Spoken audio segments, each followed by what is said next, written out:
2026년 중동전쟁, 이란 미사일이 날아옵니다. 그걸 막아낸 건 한국 미사일 천궁2. 그런데 진짜 놀라운 건 요격 장면이 아닙니다. 이 무기가 전쟁터에 도착하기까지 걸린 시간입니다. 경쟁국들이 5년, 10년 기다릴 때 한국은 2년 만에 계약부터 실전 배치까지. 그야말로 로켓 배송입니다. 부품 수만 개짜리 무기를 어떻게 이 속도로 찍어낼까요? 그 구조적 비밀, 뉴노믹스 지금 시작합니다. 2026년 2월 28일 밤, 이란이 쏜 탄도미사일 174발이 UAE 하늘을 향해 쏟아졌습니다. 드론 689기, 순항미사일 8발까지 뒤섞인 복합 공격이었죠. 중동 상공이 불꽃으로 뒤덮인 그 밤, 압도적인 숫자를 찍은 무기가 있었습니다. 한국산 천궁2입니다. 당시 UAE에 배치된 천궁2는 고작 2개 포대뿐. 그 2개 포대가 60여 발의 요격 미사일을 발사해 96%를 명중시켰습니다. 미국 의회에서 최고 수준으로 평가받는 패트리엇조차 쉽게 찍지 못하는 수치죠. 변칙 기동하는 탄도탄과 드론이 섞여 날아오는 상황에서 90%를 넘긴 사례 자체가 세계적으로 드뭅니다. 더 놀라운 건 이 2개 포대의 상태였습니다. 10개 포대 계약 중 먼저 도착한 물량인데 1개 포대는 교육 훈련용으로 빌려간 장비였어요. 완전한 실전 통합 테스트도 끝나지 않은 상황. 그런데 이란 미사일이 날아오자 UAE군은 그걸 바로 전장에 투입했고 결과는 96%였습니다. 배치하자마자 실전 운용이 가능했다는 뜻이죠. 국제방산시장에서 무기의 가치를 결정하는 단어가 있습니다. 컴뱃 프루븐, 실전 검증. 아무리 시험장에서 잘 맞춰도 진짜 전쟁터에서 증명 못하면 신뢰를 얻기 어렵습니다. 천궁2는 이 관문을 첫 실전에서 단숨에 통과해버렸죠. 이보다 강력한 마케팅이 있을까요? 소식이 퍼지자 중동 전역이 들썩였습니다. UAE는 한국 정부에 긴급 연락을 넣었어요. 요격탄이 바닥나고 있으니 납기보다 빨리 보내달라고. 한국은 C-17 수송기 2대에 요격 미사일 30발을 실어 이틀 만에 UAE에 도착시켰습니다. 전쟁이 진행 중인 전장에 실시간으로 무기가 공급된 한국 방산 역사에 없던 장면이었죠. 이 장면을 지켜본 사우디, 이라크, 카타르, 바레인이 움직이기 시작했습니다. 천궁2는 하룻밤 새 중동에서 가장 뜨거운 무기가 됐습니다. 중동 국가들이 천궁2를 사들이는 속도는 거의 쇼핑에 가깝습니다. UAE가 4조 원, 사우디가 4조 2천억 원, 이라크가 3조 7천억 원, 3개국 합산만 12조 원이 넘죠. 그런데 진짜 놀라운 건 계약 금액이 아닙니다. 물건이 도착하는 속도예요. 미국 패트리엇을 사려면 지금 계약해도 4년에서 5년은 기다려야 합니다. 러시아 S-400도 평균 3년. 그런데 한국은요? UAE가 2022년 1월에 계약했는데 이미 2개 포대가 실전 배치를 마쳤습니다. 그리고 그 미사일이 진짜 이란 탄도탄을 격추해버렸죠. 이게 왜 이상한 일인지, 무기가 뭔지를 생각해보면 됩니다. 천궁2 포대 하나에는 다기능 레이더, 교전 통제소, 발사대 4기, 유도탄 최대 32발이 들어갑니다. 부품만 세면 수만 개.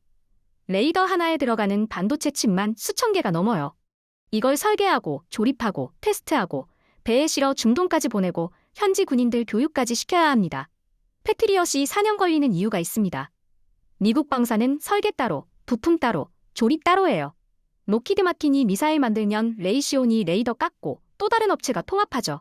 한 업체가 늦으면 전체 일정이 밀립니다. 부품 하나 규격 안 맞으면 다시 돌아가야 해요. 조율에만 몇 년이 걸리는 구조입니다. 그런데 한국은 2년 만에 실전 배치까지 끝냈습니다. 중동 바이어들이 경악한 건 성능이 아니라 바로 이 속도였어요. 최첨단 요격 체계가 새벽 배송처럼 도착하는 나라. 세계 방산 시장에서 전례가 없는 일이죠. 도대체 한국은 뭐가 다른 걸까요? 부품 수만 개짜리 무기를 어떻게 이 속도로 찍어내는 걸까요? 그 비밀은 기술력만으로 설명되지 않습니다. 시스템이 생태계가 다릅니다. 탄도미사일을 요격한다는 게 얼마나 어려운 일인지부터 이야기해야 합니다. 쉽게 비유하면 이렇습니다. 마주오는 KTX의 30배 속도로 날아오는 물체를 허공에서 오차 1m 이내로 정확히 부딪혀 깨부수는 겁니다. 총알로 총알을 맞추는 수준이에요. 이걸 전문 용어로 히트 투 킬, 직격 요격이라고 부릅니다. 천궁2는 이 직격 요격 방식을 씁니다. 목표물 근처에서 터뜨려 파편으로 맞추는 게 아니라 날아오는 미사일에 정확히 충돌해서 박살내는 거죠. 당연히 전밀도가 극도로 높아야 합니다. 그래서 미사일 앞부분에 측추력 제어 장치가 달려 있어요. 종말 단계에서 작은 로켓을 터뜨려 궤도를 급격하게 수정하는 방식입니다. 급기동하는 표적도 끝까지 쫓아가서 맞출 수 있는 비결이죠. 그런데 천궁2의 진짜 비밀 병기는 따로 있습니다. 콜드런치. 발사 방식 자체가 다릅니다. 미국 패트리엇은 한런치 방식이에요. 발사반 안에서 바로 로켓 엔진에 불을 붙여 미사일을 쏘아 올립니다. 빠르긴 한데 문제가 있어요. 화염이 발사대를 직격하니까 장비 손상이 큽니다. 그리고 발사대를 표적 방향으로 돌려놔야 해요. 방향 전환하는 동안 시간이 걸리죠. 천궁2의 콜드런치는 다릅니다. 가스 압력으로 미사일을 발사대에서 약 10m 위로 튕겨 올린 뒤 공중에서 자세를 잡고 점화합니다. 발사대에서 불꽃이 안 뿜어지니까 장비 수명이 길어지고 방향 전환 없이 360도 어디서든 즉각 대응이 가능해요. 동시에 여러 방향에서 미사일이 날아와도 발사대 돌릴 필요 없이 바로바로 쏠 수 있습니다. 이 기술을 한국은 2004년에 러시아 다음으로 세계 두 번째로 개발했습니다. 단순히 멋있으라고 만든 게 아니에요. 발사대 유지보수 비용이 줄고 재장전이 빨라지고 전방위 대응이 가능해지는 실용적 이점이 핵심이었죠. 1990년대로 돌아가 봅니다. 당시 한국군의 방공체계는 심각했어요. 1960년대 미국에서 들여온 호크 미사일과 나이키 미사일이 전부였습니다. 30년 넘은 고통풍으로 하늘을 지키고 있었던 거죠. 북한 탄도미사일 위협은 점점 커지는데 막을 무기가 없었습니다. 새 미사일을 사오면 되지 않냐고요? 그게 안 됐습니다. 탄도탄 요격 기술은 당시 전 세계에서 미국, 러시아, 이스라엘 정도만 가진 1급 극비 기술이었어요. 돈을 줘도 안 팔았습니다. 미국은 패트리엇을 팔긴 했지만 핵심 기술 이전은 절대 불가. 블랙박스째로 가져가서 쓰기만 하라는 조건이었죠. 고장나면 미국 기술자 불러야 하고 부품도 미국한테 사와야 합니다. 목줄을 쥐어주는 셈이에요. 결국 한국은 독자 개발을 선택합니다. 1998년 국방과학연구소 ADD 연구원들이 맨 땅에 헤딩을 시작했어요. 러시아 알마즈한테의 설계국에서 기초기술 일부를 이전받긴 했지만 핵심은 스스로 깎아야 했습니다. 레이더, 유도장치, 추진체, 탄두, 교전통제 소프트웨어 하나하나 다 만들어야 했죠. 설계도 없이 작동 원리부터 역추적해서 개발하는 과정이 10년 넘게 이어졌습니다. 그 결과가 뭐냐? 천궁2 시스템의 95%가 국산화됐습니다. 핵심 부품부터 완제품까지 전부 국내에서 조달됩니다. 러시아 부품? 안 씁니다. 그래서 러시아 제재와 무관하게 수출이 가능해요. 미국 눈치? 안 봐도 됩니다. 독립적인 수출 권한을 확보했으니까요. 이게 왜 중요하냐? 부품 수급의 목줄을 남한테 안 쥐어줬기 때문에 주문이 들어오면 바로 생산에 들어갈 수 있습니다. 미국 패트리엇은 특정 반도체가 부족하면 생산 라인 전체가 멈춰요. 한국은 대체 공급선이 국내에 있습니다. 30년 전 아무도 안 가르쳐줬던 그 서름이 지금 초고속 납품의 근본적인 토대가 된 겁니다. 2022년 2월 러시아가 우크라이나를 침공했습니다. 그 순간부터 세계 방산 시장에 이상한 일이 벌어졌어요. 돈을 들고 줄을 서도 무기를 못 사는 나라들이 속출했습니다. 미국과 유럽의 방산 공급망이 완전히 꼬여버린 거죠. 패트리엇 미사일? 지금 주문하면 4년에서 5년 뒤에나 받을 수 있어요. 로키드 마틴이 2024년에 500발 이상을 생산했지만 밀린 주문량을 감당하기엔 턱없이 부족합니다. 문제는 단순히 수요 폭증만이 아닙니다. 부품 하나가 막히면 전체 라인이 멈춰요. 미국 방산 체계는 설계, 부품 생산, 조립, 통합이 전부 다른 회사에서 이뤄집니다.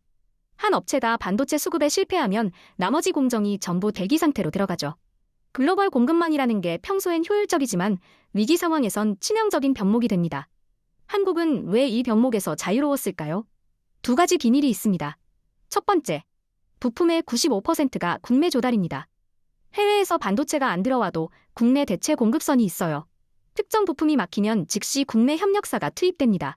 공급망이 한반도 안에서 완결되는 구조예요. 두 번째가 진짜 핵심입니다. 한국 방산업계는 동시공학이라는 방식을 씁니다. 보통은 연구소가 개발하고 테스트 끝나면 기업이 공장 짓고 그 다음에 생산을 시작해요. 순차적이죠. 한국은 다릅니다. 연구소가 테스트하는 동안 기업이 이미 생산 라인을 깔아버립니다. 이건 무조건 성공한다는 상호 신뢰를 바탕으로 개발과 양산 준비를 동시에 진행하는 거예요. 정부, 연구소, 기업이 한 팀처럼 움직입니다. ADD가 개발하면 에라 이지맥스1, 한화 시스템, 한화 에어로스페이스가 설계 단계부터 같이 앉아서 규격을 맞춰요. 나중에 조율하느라 시간 낭비할 일이 없죠. 이게 전 세계 유일의 방산 로켓 배송을 만든 구조적 비밀입니다. 중동 국가들이 천궁2를 선택한 이유, 속도만이 아닙니다. 가격표를 보면 답이 나와요. 미국 패트리엇 팩3 미사일 한 발, 약 50억에서 60억 원입니다. 천궁2 요격탄 한 발은 약 15억 원, 3분의 1 수준이에요. 같은 예산이면 패트리엇 한 발 쏠 돈으로 천궁2는 4발을 쏠 수 있습니다. 방공망을 촘촘하게 깔아야 하는 중동 국가들 입장에선 이게 결정적인 차이죠. 왜 이렇게 싼 걸까요?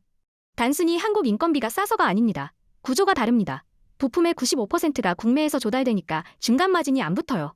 미국 무기는 설계업체, 부품업체, 조립업체, 통합업체가 전부 따로입니다. 단계마다 이윤이 쌓이고 해외 운송비에 관세까지 붙죠. 한국은 설계부터 완제품까지 국내에서 끝나니까 이 비용이 확 줄어듭니다. 환율 효과도 있습니다. 원화 기반으로 생산하니까 달러 강세 시기에 가격 경쟁력이 더 올라가요. 실제로 일부 중동 국가가 대량 구매를 전제로 가격 협상을 했을 때 한국군 납품 가격인 17억 원보다 낮은 수준에서 계약이 체결된 사례도 있습니다. 박리담회가 가능한 구조인 거예요. 돈 많은 중동 국가들도 바보가 아닙니다. 무기 도입은 한 번 사면 끝이 아니에요. 유지보수, 부품 교체, 미사일 재구매가 수십 년간 이어집니다. 패트리엇을 사면 미국 눈치를 계속 봐야 하고 부품값도 미국이 부르는 게 값이에요. 천공2는 한국이 독자 수출 권한을 갖고 있어서 제3국 승인 절차가 필요 없습니다. 유지보수도 한국 업체가 직접 와서 해주죠. 경쟁 체계와 비교해도 천공2의 우위는 명확합니다. 러시아 S-400은 우크라이나 전쟁 이후 서방 제재 리스크가 커졌어요. 이스라엘 바랄 에잇은 중동 국가들과의 정치적 관계 때문에 도입이 제한적이죠. 천공2는 서방 체계와 호환되고 정치적 중립성도 있고 납기까지 빠릅니다. 가성비, 속도, 중립성. 이 세 가지를 동시에 갖춘 체계는 지금 글로벌 시장에 천공2밖에 없습니다. 천공2 포대 하나를 완성하려면 뭐가 필요할까요? 다기능 레이더, 교전 통제소, 발사대 4기, 유도탄 32발. 이게 전부가 아닙니다. 레이더 안에 들어가는 반도체 칩, 미사일 동체를 깎는 정밀 가공 부품, 발사대를 싣고 달리는 특수 차량, 교전 통제 소프트웨어를 돌리는 컴퓨터. 부품 하나하나를 세면 수만 개가 넘어요. 이 부품들이 어디서 올까요? 대기업 공장만으로는 안 됩니다. 전국에 흩어진 중소협력업체들이 나사 하나, 렌즈 하나, 케이블 하나를 깎아서 보내요. 경기도 안산의 작은 공장에서 정밀 부품이 나오고 대전의 연구소에서 소프트웨어가 완성되고 창원의 기계공장에서 발사대 프레임이 조립됩니다. 이 촘촘한 제조업 생태계가 없으면 천공2는 존재할 수 없어요. 한국이 이 생태계를 갖추기까지 반세기가 걸렸습니다. 1970년대 중화학공업 드라이브로 철강과 기계 기반을 닦았고 1980년대 전자산업 육성으로 반도체와 전밀부품 역량을 쌓았어요. 자동차, 조선, 가전을 거치면서 수천 개의 부품을 동시에 조율하는 대량 생산 노하우가 축적됐죠. 이게 전부 방산으로 연결됩니다. 자동차 서스펜션 기술이 발사대 충격 흡수 장치로, 스마트폰 반도체 공정이 레이더 칩 생산으로, 조선소의 용접 기술이 미사일 동체 제작으로 이어지는 거예요. 수출 현장에서도 이 생태계가 빛을 발합니다. 천공2는 단순히 완제품만 파는 게 아니에요. 현지 조립, 군수 지원, 운용 인력 교육까지 포함한 패키지 수출이 가능합니다. UAE에 기술자를 보내 현지 군인들을 훈련시키고 부품이 떨어지면 즉시 국내에서 공수해줄 수 있는 체계가 갖춰져 있어요. 미국 무기를 사면 미국 기술자가 와야 하고 부품도 미국에서 와야 합니다. 한국은 자체 완결이 가능하죠. 천공2의 로켓 배송은 연구원 몇 명의 천재성이 만든 게 아닙니다. 묵묵히 현장을 지키는 수천 개 기업, 수만 명의 기술자들이 쌓아 올린 합작품이에요. 대한민국 제조업 생태계 전체가 하늘로 날아오른 겁니다. 천공2의 성공은 끝이 아닙니다. 다음 바통이 이미 준비되고 있어요. 천공3. 요격고도와 사거리를 4등급으로 끌어올린 차세대 체계입니다. 방위사업청은 2025년 9월 개발에 착수해 2030년까지 8,688억 원을 투입할 계획이에요. 요격범위 4대, 방어면적 5배 확대가 목표입니다. 그런데 여기서 불편한 질문이 나옵니다. 왜 2030년까지 기다려야 할까요? 천공2가 중동에서 96%를 찍으며 세계를 놀라게 한 지금, 후속 체계 전력화에 5년이 더 필요하다는 건 느린 게 아닐까요? 북한 탄도미사일 위협은 현재 진행형입니다. 방공망의 공백은 곧 안보의 공백이에요. 더 씁쓸한 사실도 있습니다. UAE에 수출된 천공2는 국내 배치 모델과 다릅니다. 수출형에는 AESA, 능동 위상대열 레이더가 탑재됐어요. 탐지, 추적 성능이 대폭 향상된 버전이죠. 수출 경쟁력을 위해 의도적으로 레이더를 업그레이드한 결과입니다. 역설적이게도 우리 군이 쓰는 천공2보다 수출형이 더 좋을 수 있다는 이야기가 나오는 이유예요. 천공의 성공이 던지는 메시지는 분명합니다. 기술 독립은 가능하다. 30년 전 아무도 안 가르쳐줬던 서름이 오늘의 경쟁력이 됐어요. 95% 국산화, 동시공학, 촘촘한 제조업 생태계. 이게 전 세계 유일의 방산 로켓 배송을 만들었습니다. 그런데 이 성공을 국내 방어에 더 빠르게 적용하는 건 또 다른 과제죠. 이 무기체계의 다음 바통을 이어받을 사람은 누구일까요? 지금 교실에서 수학 문제를 풀고 있는 학생, 연구실에서 코드를 짜고 있는 대학원생, 공장에서 선반을 돌리는 기술자. 그들이 미래의 K-엔지니어입니다. 보이지 않는 곳에서 대한민국을 지키고 세계를 놀라게 한 수많은 산업 역군들. 그 이야기는 계속됩니다. 오늘 영상이 유익하고 재밌으셨다면 구독과 좋아요 부탁드리겠습니다. 여러분의 응원이 영상 제작에 큰 힘이 됩니다. 그럼 뉴노믹스 다음 영상에서 뵙겠습니다.